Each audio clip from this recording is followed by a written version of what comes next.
What's going on, everyone? Thank you so much for tuning in to another episode of the Ducks Dish podcast. I'm your host, Max Torres with ScoopDuck on 3. It is Tuesday, November 5th, 2024, and we are glad to have you along for another episode of the Ducks Dish podcast as number one Oregon returns to Eugene this week to face off against the Maryland Terrapins. And we got some new updates in the 2025 recruiting class as things heat up ahead of the early signing period, which is officially less than a month away. And no one else I'd rather talk about it with than Justin Hopkins, ScoopDuck owner and publisher. J Hop, good morning.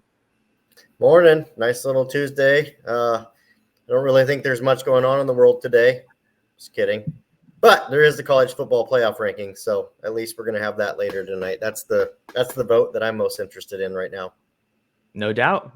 So there's a lot to talk about in the world of college football and college sports. Also had a college basketball season kicking off last night. So looks like both the men and the women of Oregon secured wins to open up the season.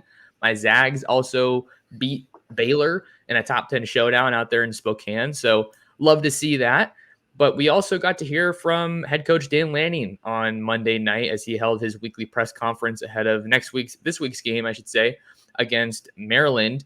And it looks like we got a couple updates on Tez Johnson and Marcus Harper. So what did you kind of make of what we learned from that press conference, Justin? Yeah, I know our members, on Sunday, a full 24 hours before that, I mentioned, hey, it doesn't look like either of these are season ending. And, with Tez, you can twist that how you want, right? Because the regular season's got 3 more games left in it. So season ending to me means you'll see him again this year. I think it's going to be close. And obviously Lanning didn't give anything away at the press conference. He just kind of left it open. I think you'll see Marcus Harper again in the regular season. I'm not sure you'll see Tez again in the regular season. Maybe that Washington game. I think that's going to be the best case scenario, probably. Either way, I mean, great players. Oregon will want them back and need them back. I just don't think there's a need to rush them back. I'll be honest. I kind of felt like they rushed Jordan Birch back last week. You could tell it wasn't the Jordan Birch that we're used to seeing out there on the field. I don't think they were doing anything careless. That's not what I mean. He just wasn't the same player. And I guess I believe Oregon could have got by without playing him at all last week. And I think the reason I say that, I think they can do the same for the next 3 weeks, whether they have Harper or Tez Johnson, or if they don't have either of them. I think Oregon will be fine. I definitely tend to think that the Marcus Harper injury is the more interesting of the two, just in terms of how the offensive line has been playing and how it all starts up front. The offense isn't going anywhere if that offensive line isn't moving and grooving and playing all on the same page. So what I'm going to be interested to see is who we see out there at right guard this week. Is it going to be Kavika Rogers, who came in after Harper went down in the Michigan game? Or are we going to get, I think, maybe our first taste of Dave Iuli, who has not played this year just yet. So 2 guys that both came to Oregon in that 2022 recruiting class. I think that Iuli was probably more in line to play this year, coming out of fall camp and ahead of the season, in terms of, like, if I had to give a little bit of a depth chart analysis. But that's not to say that Kavika Rogers can't play. I think some people maybe saw what he did in the Michigan game and saw that he maybe got pushed around a little bit, but that's a tough task for anybody going against that front. So I have faith in Alik Terry and this Oregon coaching staff to have that offensive line ready. As for wide receiver, that is also a little bit tricky because it seems like they have some guys there, of course. We saw what Trayshawn Holden did against Michigan. Justice Lowe continues to emerge. He's playing some great football. You love to see that if you're an Oregon fan. But down the depth chart a little bit, it kind of seemed like Lanning suggested that Kyler Casper may not be a guy we see too much from the remainder of this year, as he's also been dinged up. So I'm going to be fascinated to see who sees the field at wide receiver the rest of these 3 games. Yeah, I think the key to these 2 injuries that we're talking about, I think in terms of who replaces Marcus Harper, it's a bigger question mark only because we haven't seen much. I mean, whether it's Kavika Rogers or Dave Iuli or Janoris Wilson or whoever earns the lion's share of the reps. First of all, like you said, they're going to have a much easier task the next couple of weeks than they did facing Michigan. So if it's Kavika Rogers and you're grading him on basically facing some NFL talent, that was a pretty big ask for him to get thrust out there. So I'm sure he'll get better, and he's going to have a chance to work with the ones all week long, which he doesn't always get. So, I don't write him off, but I think you'll see Dave Aioli out there too. I think in terms of receiver, I just feel more confident overall that, let's say, it just means more time for Justice Lowe. Well, we've seen Justice Lowe out there. We know what he can do. And you kind of feel more confident, like, hey, look, Tez Johnson's a great player. Nobody's saying we won't miss him. But if you're saying that, the next guy up is Justice Lowe, well, we've seen him play, and we kind of know what that commodity looks like. So, and at the end of the day, I mean, you still got, even if Justice Lowe doesn't make a catch for the next 3 weeks, I mean, you still have to defend Evan Stewart, and you still have to defend Trayshawn Holden, and you still got to figure out, the two tight ends in Terrence Ferguson and Kenyon Sadiq. So, I mean, there's a lot of hands that can still catch that football, even if Justice Lowe doesn't contribute anything. Lastly, at least for me on that topic, is Gary Bryant Jr. is reportedly back at practice Tuesday, the first and one of two open practices for this week. So I'm not expecting him to come out and light the world on fire in his first action back, but there's another capable body there to help fill in that role. And with Gary Bryant, it's been so fascinating, Justin, because when I've been texting sources about that one, it's continued to be not overly negative, but just not positive updates, like still waiting to see here, or, got to see what happens after this week. So I almost want to say I'll believe it when I see it, as far as just him getting on the field, but he is no doubt a veteran wide receiver that Oregon could very much use right now. And then of course you have Evan Stewart, who has continued to trend up in a big way throughout the season. I think that you have an injury like this and you can't help but think, okay, wow, that was definitely a luxury addition. Evan Stewart was at the time when he committed from the transfer portal. And now you're seeing why Lanning and the rest of this coaching staff and the personnel staff have taken the approach that they did, so that you can navigate an injury like this. So I think that Oregon's in a great spot. I don't think that any of these remaining matchups give you major concern. That's not to say they're going to be easy games or easy wins, anything like that. You still got to go out there and line it up, but they have more than enough talent. I think we both can agree to get past these next three opponents. And trying to think of what else kind of stood out for me from that Lanning presser. The injury updates were obviously notable. I know that I don't think Oregon and Maryland have ever played. Oh, no, let me see here.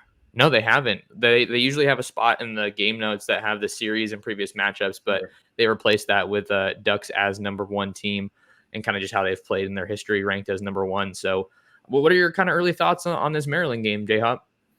I think just to maybe put a quick button on there, in the press conference, Lanning also noted Dave Aioli would play, which we just talked about him, but he also noted Jaleel Florence would be back at some point this year. Didn't specify when. That's been a lingering question for fans. And then, this was last night before today's practice, also mentioned that, you would see Gary Bryant Jr. out there at some point, which is obviously happens already today at today's practice. Again, doesn't mean he'll play on Saturday. We don't know, but at least he's out there and getting the reps and getting the rust off of there. And so in terms of, I think we take a kind of snapshot there. If you look at that, Oregon overall is pretty healthy to face Maryland. And yeah, you're going to be without Tez. You're going to be without Marcus Harper. Who knows what you'll get from some of these other guys. It's that point of the season. We're early November, heading into mid-November. Guys are dinged up everywhere. Guys are dinged up at Georgia. Guys are dinged up at Texas. Guys are dinged up at Oregon. Like, that's just where we are in this season. It happens every year. It's going to happen. And I think Oregon overall, I mean, yeah, those were two pretty tough injuries. They've been pretty damn lucky because ultimately, you probably really didn't want to see any of your starting corners go down. Obviously, Dillon Gabriel staying upright is the utmost importance. And you definitely couldn't have lost one of your offensive tackles really along the way. And so far, Oregon's been able to avoid that, knock on wood. So hopefully that'll stay for Oregon.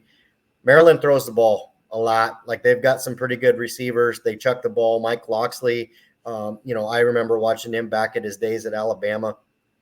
Dude loves to chuck the ball. Like, he loves to throw the football around, kind of kind of like Lincoln Riley, I guess, if you will, just a real, wide open offense.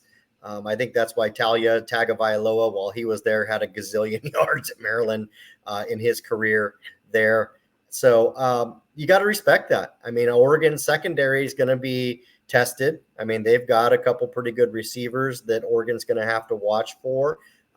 It's going to be a matter of the front, Oregon's defensive front, being able to be disruptive, right? Because as we know, they don't always have to sack the quarterback, just make him move around, make him uncomfortable. Those are the things that help the entire rest of the defense, monumentally. So if they can do that, it'll help Jabbar Muhammad, Nico Reed, Dante, all those guys have more time, or I guess I should say less time that they have to cover typically. So that's what I kind of see defensively. I mean, honestly, I'm going to keep saying it since we don't know them that well. This is a lot like a USC team. Like, they score a lot of points in the air, but they give up a ton of points. Like, they just don't play much defense. That's not what they're noted for. If you go and look at their record so far this year, they've been held to under 20 points one time all year, but they're giving up, 30 points every game. So it's going to be one of those. And if Oregon can, maybe get some stops there, obviously you're showing,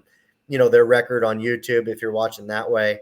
They're in a lot of grudge matches there. They're in a lot of, big scoring events. So they put up points, but they give up points much like a USC team will do. I feel good about Oregon. I will say this, maybe my closing, I don't know, but I will say this: 28 points is going to be a lot to cover. That's a lot of points to cover, even for a home game at Oregon. So I guess we'll have to see about that. We have, of course, Maryland coming off of a loss to Minnesota last week, 23-48 on the road in Minneapolis. But yeah, you look at the defense; they've definitely been a weak spot, if you will, on this Maryland team this year.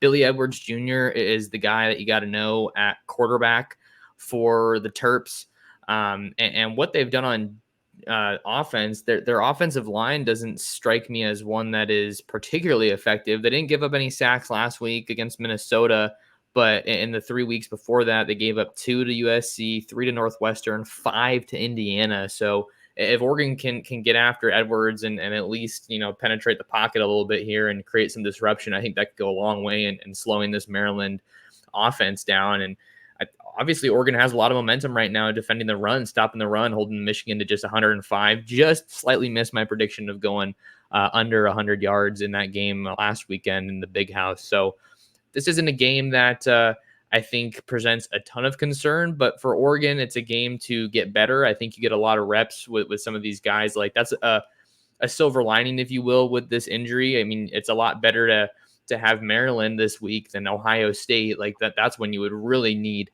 Tez Johnson and Marcus Harper. So that's a little bit of the way that I'm looking at it. I know we haven't made our score predictions yet over on ScoopDuck, but you guys can definitely make sure to find those roundtable articles that come out each day of the week leading up to every weekend's game. But I'm excited to see what some of these younger guys can do. Maybe we see some guys that surprise us that we haven't gotten to see on the field yet. Maybe we see more of a guy like Sione Laulea, who grabbed his first interception earlier this season. I think that was in the Illinois game. So that'll be fun to watch, the development and just some of these guys getting some really valuable reps. And I think that's probably going to be a theme just in the rest of the way here in the regular season, because better to get those guys reps now than come any kind of postseason play. Yeah, I mean, you don't want to say it. I shouldn't say it this way, but effectively you do somewhat feel like you have 2 bye weeks on deck if you're Oregon, right? And what I mean by that is obviously they do have a bye week, so we know that. But Maryland feels like a team that Oregon should be able to walk through, not have any issues with. And again, I don't care if Oregon wins by 7, if they win by 70, whatever score, they just need to win the game. But what I do mean is it's an opponent that you should win. It's at home, so you don't have that cross-country travel. You don't have any travel at all. You're at home. That's just a little bit easier on the athletes. That's less mental fatigue. These guys can get done and be able to go home Saturday night. These guys, obviously don't have to worry about flying cross-country on a Friday. And again, it's a team that you should have no problem getting up on. And if that's the case, Oregon should have the opportunity, like you said, and I agree, to put some of those guys that we've seen a little bit here and there out there, start getting them more reps. Like get them out there, get Sione out there, get whether it's Amari and Winston, some of those guys that we've kind of seen. Patrick Herbert maybe plays a little more. If you're able to, getting some of those receivers out there that we're all talking about, right? Because we know Evan Stewart's going to be out there. We know Trayshawn Holden's going to be out there, and we know that Justice Lowe is probably the favorite to now be thrust into a starting position for now. But getting Gary Bryant out there just to at least get some rust off and get some routes and just some live game action could be valuable. And behind that, we talked, they signed a really good freshman class, but I think if you're Oregon, you were not, wanting to simply rely on freshmen to be your bread and butter in the offense. So you go get Evan Stewart. Obviously, Tez Johnson comes back. And now those guys have had all year to develop, all year in practice. And now maybe you can get them some reps. And who knows, maybe it's Pelham that surprises you, running around. I know he had the tough drop on the punt. And Lanning said it right. Like, that was a tough situation to put a freshman in there for your first catch, big house, a lot of pressure. Maybe not totally fair to him. Yeah, he's got to do better, but maybe not totally fair to him as well. So I think kind of a live and learn situation. Maybe Pelham gets to run some routes and kind of atone for that. Maybe we see McClellan out there, and those guys become a bigger factor moving forward. So just a great chance for this team to maybe take that, I don't want to say next step. I don't know if that's fair, but maybe kind of to continue to build. There you go. There you go. A great chance. And you have a great chance, listener and viewer, to have some great food over at Ranchito Grill in Springfield. Not sure what your dinner plans are tonight, but head on over to Ranchito at 1537 Mohawk Boulevard. Try their homemade tortillas. They got great food, a great environment, and they will take care of you. Say what's up to my guy Ruben and let him know that Max Torres sent you. Max Torres and Justin Hopkins back with you on the Ducks Dish podcast, Tuesday, November 5th. Let's switch gears, Justin, to a little bit of recruiting here. You and I can never get enough of it. We have two really big developments that we are going to get into early on here in the week. And I think it was the big story Tuesday morning, but our ScoopDuck subscribers knew about it on Monday night. And that is the development around 2025 tight end Linkon Cure, who is committed to Kansas State. It looks like he is going to be taking a visit out to Oregon this weekend for their game against Maryland, a major development for the Ducks here in the 2025 class as they continue to pursue a handful of tight end targets here in the senior class, along with Vander Plug out of Southern California and Andrew Olesh out of Pennsylvania. But Cure has been at the top of this board, Justin, the whole time. He has absolutely been up there. He took an OV out to Oregon in the summer, and then he ended up committing to Kansas State. But the Ducks have not gone away at all. I last talked to Cure in late September, and they were continuing to pursue him very heavily. So this visit is definitely one that catches your eye. I do want to say real quick that I wrote my finish line story yesterday on ScoopDuck, and I did not include Linkon Cure in the class, which I don't know if it was a mistake on my part necessarily, but I tried to kind of cover my bases a little bit, saying, hey, with the information we have right now, this is kind of how I see it, or who I could see in the class. And oddly enough, I got that update literally the night that I wrote it. And needless to say, him coming back out to Eugene certainly makes it look more likely than it was before that he could actually end up being a Duck. If you're watching on YouTube, I'm watching the film, and I'm really wondering if they don't have mowers that can cut anything but a line out in Kansas, because that field is absolutely awful. But I mean, it's got to be so. That's a little better of a field. Still looking rough. Yeah, they're playing in the middle of the jungle. No, it's it's the way I see it with Linkon Cure in this visit. Obviously, great for you to kind of have that scoop. I know that Steve Wiltfong, Chad Simmons, and others have picked up on it after your report on ScoopDuck, but it's the visit I think we all maybe hoped for and maybe somewhat expected, but weren't guaranteed to get, right? And I think the key to that is, if he doesn't take this visit, I give Oregon little shot. I don't want to say no shot, because there's no certainties here, but really low. And then you end up, it looks like this visit's going to happen this weekend. And again, these are unofficial visits. They can change. It's a lot easier for these to change than an official visit. So you always got to keep that in mind. But, here we are Tuesday, and it's looking pretty likely. This visit taking place, this is kind of the one that says, okay, Oregon's going from a 10% shot to maybe a 40% shot, or I don't know. I'm just throwing a number out there, but you get my point. Mm-hmm. So big chance for Oregon. And really, I guess here's what you can hope for. I think that Autzon's going to present a great environment. Hopefully he enjoys the trip and all that. What you're really hoping for is no hiccups on the flights, right? You want him to be able to get out to Eugene on a normal flight time and get back home on a normal flight time, because we've seen that hurt Oregon before. So, and the reason I say that is because I think distance is the number one factor here. I think distance is the absolute biggest. I don't want to say only, but it's the biggest hurdle for Oregon in regards to this recruitment. So if all those things can go smoothly, and the visit can go well, I guess we'll see what happens. Because again, we are now officially less than a month away from the early signing day. And so now this is where things are going to start to get hot. Things are getting crazy, which is why ScoopDuck is the place to be if you are an Oregon football fan or you love following recruiting like I do, because I love following recruiting. I do it for a living sometimes. But the thing really with Cure, yeah, Justin, you kind of said it here, the distance. I don't think this is a conversation like, wow, Kansas State or Oregon, where do you want to play your college football? I don't think this is much of a conversation if he's not from the state of Kansas. But Lincoln's an awesome kid. He's been one of my favorite guys to interview here in the 2025 class, and is just super gracious with his time and always gives me some good quotes. So just to kind of wrap a bow on this one before we talk about our last guy of the show, Justin, I alluded to that story that I wrote back in September, and the quote that I tweeted out was from Cure saying, "There's always going to be that thought, what if I picked up the Oregon hat instead of the K-State hat?" So that return trip to Oregon, I think, really stems from that, just learning more about what could be if he does want to go to Eugene. And I think if you're Oregon, this is the best opportunity that you could ask for, right? A home game. You're the number one team in the country. Terrence Ferguson's back. Kenyon Sadiq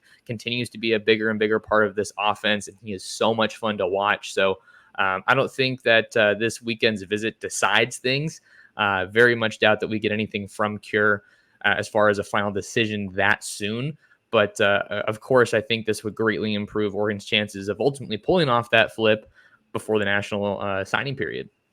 Well, and so to that note, I mean, and you kind of alluded to it, but if you're Oregon this weekend and you have an opportunity to maybe, sort of, I don't want to say take advantage, that's not right, but you get my point with Maryland around, you might be throwing the ball a little bit more to your tight ends than you normally would this weekend. So just kind of throwing that out there. You got this guy in the stands, you're going to say, oh yeah, did you see what Kenyon Sadiq and Terrence Ferguson did? We use our tight ends. So you might watch for that if you're a Duck fan.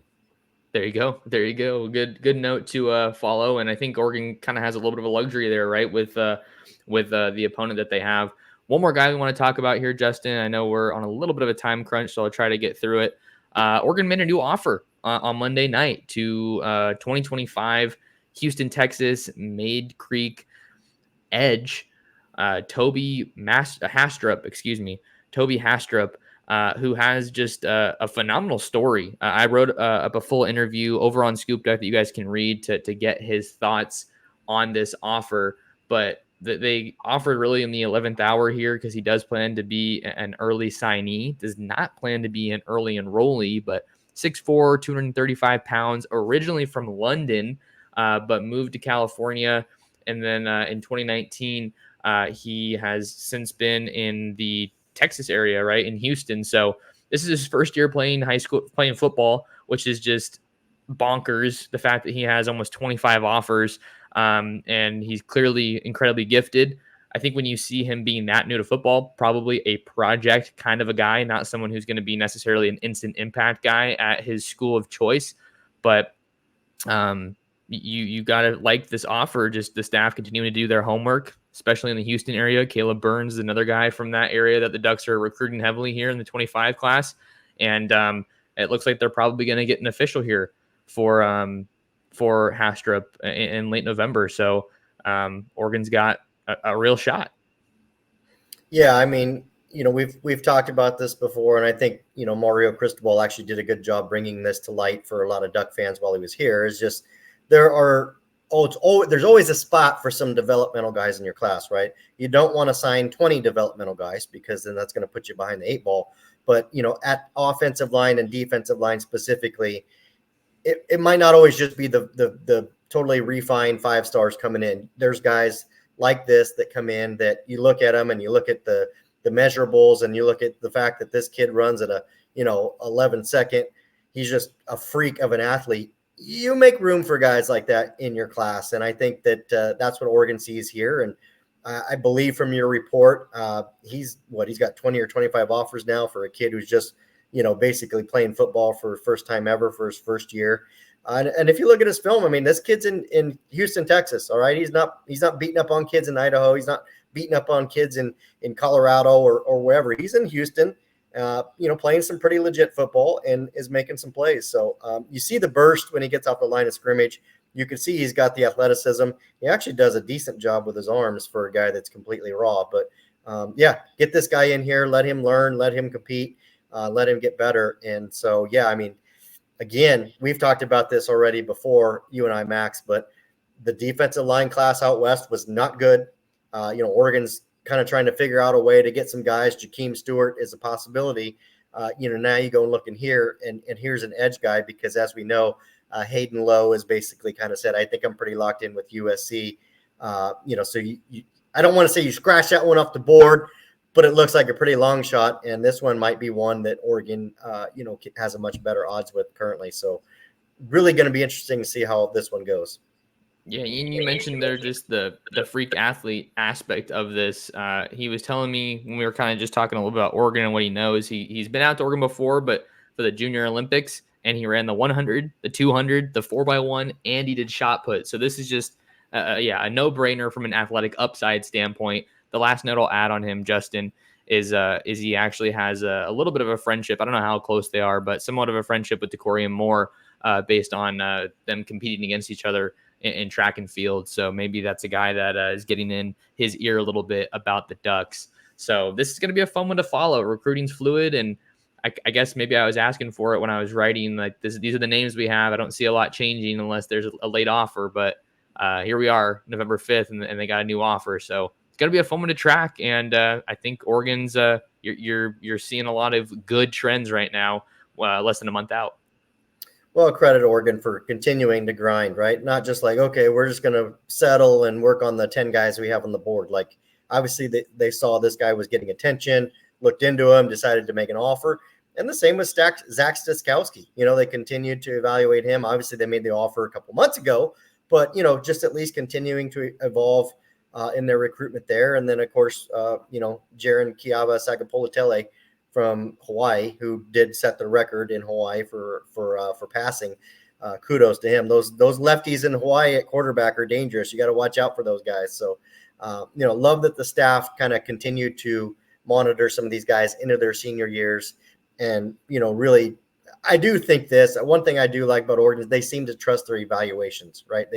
They seem to say, hey, look, this guy fits what we do. This guy doesn't fit what we do. And they really kind of move forward with that. So, it takes a really confident staff to do that, and Oregon is certainly confident. Oregon is confident, as they should be. One of the hottest teams in the country on the field and on the recruiting trail. And Justin and I will have you covered on all of it over at ScoopDuck.com. You want to find more of Justin, you can follow him on Twitter/X at JHopkinsSD. Find me anywhere at MTorresSports. Subscribe to the ScoopDuck on 3 YouTube channel. We are on the road to 2K, and we need your help to get us there. We greatly appreciate your support. And check out ScoopDuck.com. Share the Ducks Dish podcast. That's all you got to do for us. But that'll do it for us on another episode. And thank you guys so much for tuning in to the Ducks Dish podcast.